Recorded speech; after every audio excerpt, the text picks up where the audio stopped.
On the 13th of October 1917, in a farming village in Portugal, some 70,000 people stood in the pouring rain, waiting for something to happen. They'd been promised a miracle. 3 shepherd children had said the Virgin Mary had been appearing to them, and on this day, she would give a sign that everybody could see. And then, all of a sudden, the rain stopped, and a silver disc, which most people thought was the sun, began to spin, throwing off shafts of coloured light. 35 years later, a man who ran a hamburger stand in California walked off into the desert and came back with a crazy story. George Adamski said a mothership had come for him. He said a man with long blonde hair stepped out of it, told him telepathically that he was from Venus, and warned him that our atomic weapons were endangering other worlds. 37 years after that, in 1989, a film called Communion put this face onto cinema screens.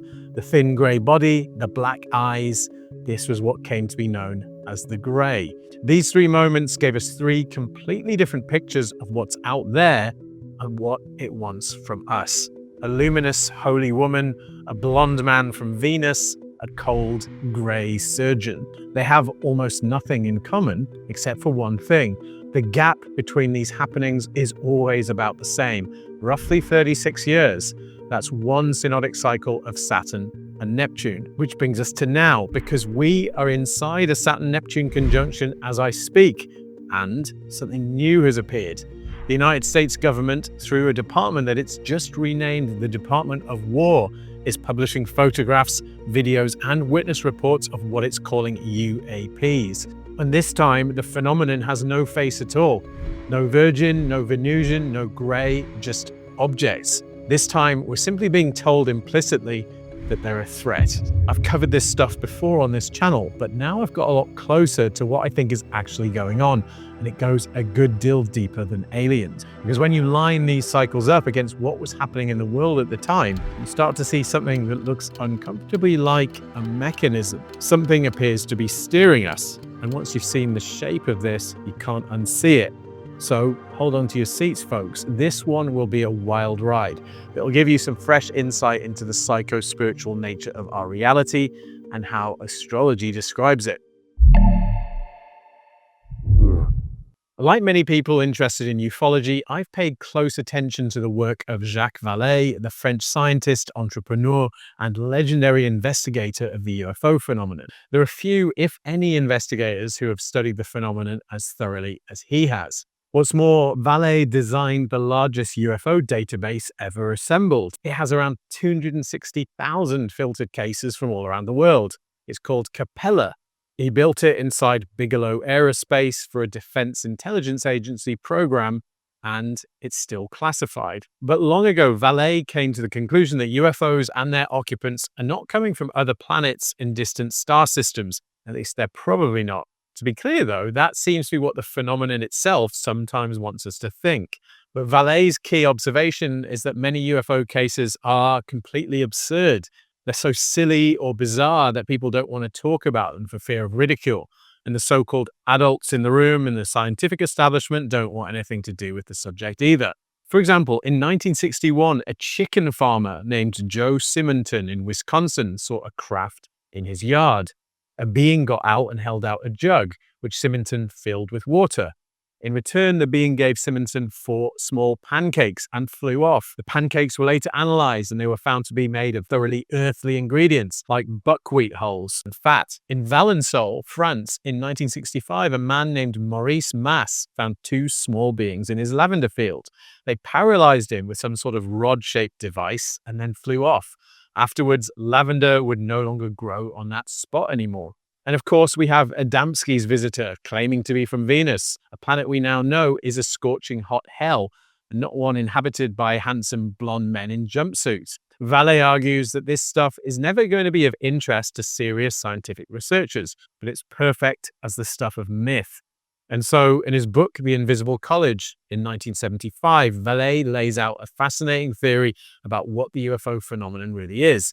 He argues that it's a control system for human consciousness. It manipulates us at the level of mythology, where it settles as deep unconscious beliefs about the nature of reality. And it's been doing this for the whole of human history. This is why we have strong similarities between UFO experiences and world folklore, like the fairy folk and the jinn. But here's the thing, Vallée argues that the phenomenon serves as a kind of thermostat. A thermostat monitors the temperature in a house, switching the heating on when it's too cold and cutting it when it's too hot. The phenomenon does the same with consciousness, according to Vallée. But here's what I want to add. I think astrology can give us insight into the nature of this control system and what it's trying to achieve in any given period. If you're enjoying this video so far, please don't forget to click the like button to register your support for the channel, and do consider hitting the subscribe button too if you want more of this kind of content. All right, let's go back to 1917, the year of the Miracle of Fatima. This was the year of a conjunction of Saturn and Neptune, something that happens every 36 years. Neptune is the planet of collective ideals, faith, and imagination. Saturn, on the other hand, is the planet of structure and concrete manifestation. When Saturn and Neptune meet, we see resets to our collective beliefs about how the world is structured. Now, in 1917, that conjunction was exact on the 1st of August at 4 degrees of Leo. That's the sign ruled by the sun, which signifies divine central authority. And here's where this starts to get wild, because what took place on October the 13th of 1917 is usually referred to not as the Miracle of Fatima, but as the Miracle of the Sun. What's more, that event came following several months of visits from an apparition of the Virgin Mary, a luminous, shining being of supreme authority, a solar figure. Now, fast forward to the early 1950s. In 1952 and 53, we saw the next conjunction of Saturn and Neptune, a triple conjunction at 21 to 23 degrees of Libra. 1952 was a massive year for ufology. It was the year of the so-called Saucers over Washington incident, when lights were seen over the Capitol building by many people 2 weekends in a row that July. And it was the year that Project Blue Book was set up, the Air Force's official UFO investigation. And weeks later after that, in January 1953, the CIA convened the Robertson Panel, a small group of scientists brought in to look at the UFO evidence. They decided that the objects themselves probably weren't a threat, but the public interest in them was. It could clog military reporting channels in a crisis, and it could be exploited by the Soviets. So they recommended a program of debunking, using mass media to strip the subject of its special status. And they recommended that civilian UFO groups be monitored. In other words, the state's first considered response to the phenomenon was to manage what the public believed about it. And this is what you see at conjunctions. You see the seeding of new chapters in the form of the birth of new institutions and impulses and trends. But this was also the year that George Adamski supposedly had his encounter with Orthon, a man who supposedly came from the planet Venus. And Adamski wasn't the only famous case that year. There was George Van Tassel, who started receiving channeled communications in January 1952. And on the 18th of July, an entity identifying itself as Ashtar, commander of an extraterrestrial station in Earth orbit, warned him about the hydrogen bomb, saying it posed a threat to extraterrestrial interests. And in May 1954, a London taxi driver named George King started receiving transmissions from a being called Master Etherius, supposedly from Venus. The Etherius Society, which he established, still exists to this day. So this idea that there were beings from Venus who are interested in us kept coming up around that time, and it really kicked off at the time of that conjunction in Libra, the sign of Venus. And their message was one of peace, which is Venusian. But over the course of that Saturn-Neptune cycle, the form of the alien visitors gradually changed. And something especially interesting happened as Saturn and Neptune came to their waxing square, the first quarter of the cycle. That square perfected in February 1963. In December 1962, with the square applying at about 6 degrees from exactitude, the Mariner 2 space probe did a flyby of Venus. It established that Venus wasn't the pleasant planet you might expect from the astrological archetype. It was a hot, fiery hell under clouds of sulfuric acid, with a surface temperature of around 860 Fahrenheit, enough to melt lead. In other words, it became clear that nothing could live on Venus. And funnily enough, after that time, the beings from Venus disappeared. Over the course of that cycle, though, a new form of visitor began to take shape in the collective consciousness, the Grey. the thin, grim, huge-eyed, slit-mouthed figure that we all know very well as the alien. By the time of the next Saturn-Neptune conjunction in 1989, the grey was ready for mass release. In 1987, Whitley Strieber had published Communion, a terrifying account of his own claimed abduction experiences, and it had this striking image on the front. And in November 1989, the year of our conjunction, which was this time in Capricorn, Communion was made into a film starring Christopher Walken, and that image of the grey was catapulted into the public imagination. So we went from the Virgin Mary at the Leo conjunction to the Venusians at the Libra conjunction, and then to the Greys at the Capricorn conjunction. And here's the thing, Capricorn is the sign of institutions, and that is telling because the insect-like Greys give off the impression that they're not individuals. They form part of a hive. Think about how the imagined alien experience changed from 1952 to 89. We start with meetings with pleasant Venusian figures warning about the dangers of nuclear war. Crucially, Orthon meets Adamski as an equal, as a kind of interstellar diplomat. That's very different to how the Greys operate. Their signature is the abduction experience, in which they transport people against their will onto a ship and operate on them. The Greys are cold, efficient, insect-like, and they're seemingly working towards greater purposes that we know very little about. They are, in essence, state functionaries, and there is something Kafkaesque about the abduction experience. There's no escaping it and no understanding it. Its message is that humans are powerless, lack understanding, and have to submit to greater purposes and collectives. Now, something else also emerged in 1989, the figure of Bob Lazar. Bob Lazar gave an interview to reporter George Knapp in Las Vegas. He was shown in silhouette in May, and then he went on the record that November. And what was Bob Lazar's story? Well, it was that the US government was secretly reverse engineering alien flying saucers. In other words, it was a narrative that said state institutions have far more knowledge and power than you'd ever suspected. Hidden elements in the government were developing secret technology of unbelievable power using your tax dollars, and there's nothing you could do about it. Again, think about how this emerged during a conjunction in the sign of Capricorn, the sign of the institution. Soon after that, in 1993, when Uranus met Neptune, Stephen Greer launched the Disclosure Project, which set out to have military and government whistleblowers reveal what they knew. But note the emphasis here. The project wasn't about gathering ordinary humans' experiences with the phenomenon. It centered the institutions. It made institutional revelation the centerpiece of the UFO issue. The disclosure movement was being born. And while this project may, on the surface of things, have appeared to be critical of institutions, it also actually served to empower them. The same year, the X-Files launched, which is a series that centered FBI agents and the idea that institutions were covering up the UFO issue. So the stories being told by the culture and implicitly by the Greys is one of the power and importance of institutions. Then there's something else worth flagging. In 1990, still in the conjunctional phase of the Capricorn cycle, a man working for a very different kind of institution began his own investigation into abductions. John Mack, a Harvard Medical School professor of psychiatry, worked with some 200 experiences over the following years, initially assuming that they may have been mentally ill in some way. He changed his mind about that, coming to the conclusion that the abductees were psychologically healthy. But the messages he detected were almost all ecological.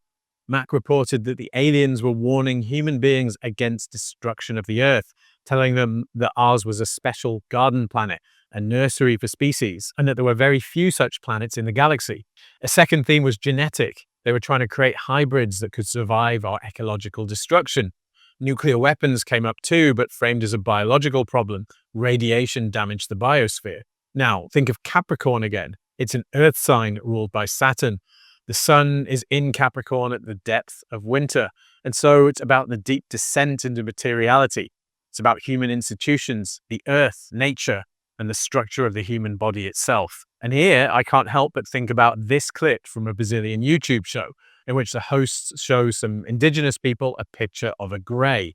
They identify it as a spirit that lives underground. Saturn is the signifier of the land. Capricorn is the deep descent into the material. And the man says that it became an ant, a big ant. He's captured the hive-like, collectivist, institutional nature of the grey without ever having encountered our version of the myth. So there's a clear confluence between the signs of these conjunctions and the themes emerging in the collective consciousness at the time. And note something important. Some of these events may have been quote-unquote real. The miracle of the sun, perhaps, and many other spiritual and UFO experiences that are happening all the time. But others plainly weren't. Adamski comes to mind, and even Lazar. Vallée has written that he thinks Lazar at least believed what he was saying, and I can believe that's true, but I have my doubts about the content of his story. I wonder whether he was the subject of some mind manipulation program. He used to spin fabulous stories that put people off the scent of real, but perhaps a bit less fabulous programs. Either way, the astrological perspective doesn't need these things to be real. The symbols capture the psycho-spiritual dominance of the time, regardless of who or what delivers them. But there's a deeper level here, because when we relate these UFO events to what was happening in the world at the time, we start to see how the control system actually works. The miracle of the sun came in 1917 at the time of the Saturn-Neptune conjunction in Leo, sign of the sun. The First World War was still raging at this time. But there's something else that happened in 1917 that astrologers typically relate to this conjunction, and that's the communist revolution in Russia. The Tsar was deposed in March. The Bolsheviks seized power on the 7th of November, 3 weeks after the miracle of the sun. The Romanovs themselves were killed the following July. Now, as you may know, monarchy is related to the sign of Leo. And what did the apparition supposedly tell the children at Fatima, according to Sister Lucia's later memoirs? Well, she gave them prophecies. She said that more wars would come if Russia weren't consecrated to her Immaculate Heart, and that otherwise, quote, Russia will spread its errors throughout the world, raising up wars and persecutions of the church. So we have an apparition of the Virgin Mary giving commentary on geopolitics and political systems and demanding that Russia, which had just overthrown its monarchy in a radical political experiment, submit to the central divine authority of the Virgin Mary.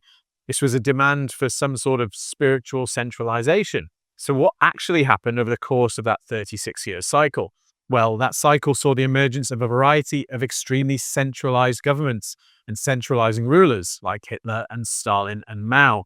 And perhaps most importantly, in 1945, a global centralized authority was established, the UN system, a nascent system of global government perhaps. And Russia was part of that system, enthroned on the Security Council. Now remember Vallée's idea of the thermostat. Divine authority was abolished in Russia, but the apparition demands that it be reasserted, and the cycle then delivers a global central authority. I'm not saying that Fatima caused all that. I'm saying that it was perhaps a leading indicator of the direction that the psychotronic control system wanted to push us over that cycle. The miracle of the sun essentially said that the center will fall. The sun zigzags to the ground, but that center must be established anew, according to the apparition. All right, now let's move forward to 1952 and Adamski's meeting with the man from Venus. Orthon told him that atomic testing was sending radiation into space and endangering other worlds. And a similar message went to Van Tassel. And remember what else was happening. In November 1952, the United States detonated Ivy Mike, the first full-scale thermonuclear device. This was the early years of the Cold War, and the world was divided into two great camps, facing off against each other. There was a global balance of power. Think Libra, the scales. Both sides had weapons of mass destruction, and the world really did look like it was facing peril. But we had a conjunction in Libra, the sign of Venus, the planet of peace and diplomacy. The world was in peril, but the message was one of peace and disarmament. And what happened over that 36-year cycle?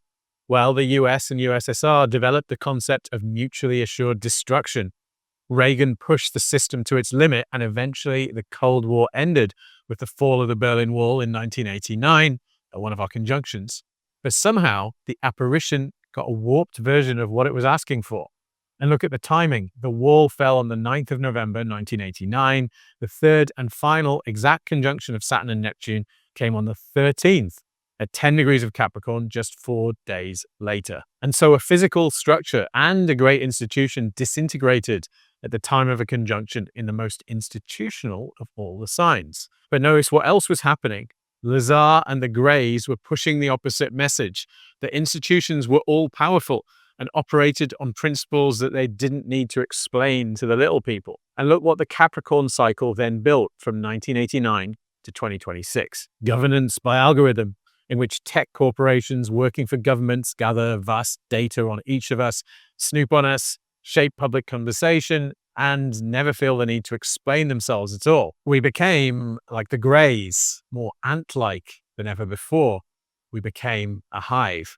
So the pattern goes like this. In 1917, with a conjunction in the sign of centrality, central authority falls in Russia. An apparition says central authority must be reasserted, and a global governance system follows. In 1952, with conjunctions in the sign of peace, the world is at maximum risk of war. The apparitions preach disarmament, and the cycle ends with one side's fall and peace breaking out. In 1989, with a conjunction in the sign of institutions, the wall comes down, while the implicit narrative insists that institutions are more powerful than you could imagine. Then we spent the next 36 years building opaque digital control systems beyond democratic reach. I think we may be glimpsing the temporal architecture of Jacques Vallée's control system. In Neptune, we have the planet of the collective imagination. In Saturn, we have structure, manifestation, and control. Put them together and you have a cycle that shows you the direction that the psycho-spiritual thermostat is pushing us in. But there's an obvious question that we haven't answered yet, because we're experiencing a Saturn-Neptune conjunction right now. And it's in Aries, the sign of the war planet Mars. In February of 2026, Donald Trump directed US government agencies to identify and declassify records relating to UFOs, or UAPs as they like to call them these days, not by executive order, incidentally, by a post on Truth Social on the 19th of February. And then on the 8th of May, the newly renamed Department of War launched a portal at war.gov/UFO under the name the Presidential Unsealing and Reporting System for UAP Encounters, or PURSUE. As of early August, 5 tranches of files have gone out, and the traffic has been massive. The Pentagon's own figure was over 1 billion hits in the first 2 weeks and 1.7 billion by mid-June. Now, to be clear with you, a lot of the videos aren't very interesting, and there are claims that the most interesting footage has been withheld. Nevertheless, I think this represents a significant shift in the history of the UFO phenomenon. We've also had 2 disclosure films recently. Steven Spielberg's Disclosure Day, a feature film released in June this year, and the documentary The Age of Disclosure, which premiered at South by Southwest in March 2025 and went out on Prime that November. That documentary featured 34 senior figures from the US government, military, and intelligence community arguing for the reality of the phenomenon. But notice the framing we've got. It's a threat framing, implying that this is something Americans need to worry about, because it's a national security problem. It's the Department of War that are releasing the files. And we have a conjunction in Aries, the first sign of the zodiac, the bold and aggressive sign ruled by the war planet Mars. And note that we're not seeing famous contact stories this year. We're seeing footage released by the Department of War, much of it reported by military personnel, and we're being told that these things are a threat. So the psycho-spiritual climate is being seeded with the idea that we're under attack by unknown forces. Now, I'll come out and say, I don't think UFOs are a threat. If they genuinely represented one, I imagine that being far more advanced than we are, they would have acted a long time ago when our own technology was far less powerful, rather than giving us 80 years to study their capabilities and improve our own. That's not how you wage war, and you can only assume that supposedly advanced aliens would know that. So why is the threat narrative being put out there? Possibly some officials genuinely believe it. These are people who work in national security, and when you're a hammer, everything looks like a nail. But then there's money. An adversary with high technology justifies enormous defense budgets. And then there's control. If we genuinely thought we were being invaded, that would justify all sorts of extraordinary measures. And those measures would have to apply at a global scale. Indeed, the threat of alien invasion could be seen as the ultimate unifying narrative. It puts all humans at threat from the same thing. If you want to unify the planet under one control system, it would be a highly convenient narrative. Which brings us to the theories about an alien false flag. Problem is that your average person isn't very afraid of alien invasion right now. So if the threat isn't real, it would need to be manufactured. Given what happened 25 years ago, I don't have trouble imagining that it could be attempted. And putting these videos out would be a nice way to prime us for that. Now, I'm not saying that this will happen. It may not. But if it does, I'd be looking at 2027. And I'll save why for another video. I also have a more hopeful interpretation of this conjunction, by the way. Aries is, more than any other, a sign of personal agency. Aries just does what it feels driven to do, without much consideration of the wider context. And at a moment when society has been collectivized by the algorithm, when we're more at risk of being subsumed by mass formations, state propaganda, and collective delusions than ever, it may be that the thermostat is now pushing the other way, and that this cycle will move us back towards individualism and personal agency. Aries. That may look very unlikely right now, but that's how the thermostat seems to work. When things have gone too far one way, it points us another way. But to round this off, I have some thoughts about the deeper purpose behind this UFO control system. Think about the messages we've seen at these famous UFO events. They repeatedly suggest that human beings face existential risks. Think of the prophecies of Fatima, the messages about nuclear weapons and environmental degradation, the supposed threat from alien invasion. In my recent live stream, The New Age Illusion, I talked about what I call the Age of Gemini, which I think began in 1398 when conjunctions of Pluto and Neptune moved from Taurus into Gemini, the ever-curious, communicative sign ruled by the planet of messengers and merchants. I think Gemini is the dominant influence over our global civilization right now. Gemini is mutable, and like all the mutable signs, it comes at the end of a season. It anticipates the death of spring, and so it anticipates a death itself. And note how in the twin myths, one twin usually kills the other. So that's the Gemini age, which has ramped up the apocalypticism inherent to the Abrahamic religions. Martin Luther thought he lived in the end times, and so do we. The sense that the end is nigh is just part of the psycho-spiritual fabric of our era. And here's what I think is going on with the UFO phenomenon. Think of the Lady of Fatima saying, repent or face Armageddon. Think of the Venusians saying you're about to destroy yourselves with nuclear weapons. Think of the Greys with max experiences saying your planet is a beautiful garden, but you're going to destroy it. And now we have the government suggesting we're at risk of alien invasion. The message changes form, but it's fundamentally consistent. We're in danger. We're on the precipice of total destruction. Some of the Gnostics believed that the planets were archons, powerful agents of the demiurge, who run the material world and kept human beings imprisoned in an illusory reality. It seems to me that both governments and the agents of the UFO phenomenon are serving the agenda of the planetary archons, and they make us feel like we're living under the threat of planetary destruction. But that sense of the imminence of the end is actually a creative driver that operates at the level of whole civilization. Now, as most of you know, almost all my videos have an extended members-only version, partly to pay the bills and partly because there are things I just can't say on YouTube without getting shadow banned into oblivion. In the bonus section coming up next for members, we get into a couple of those.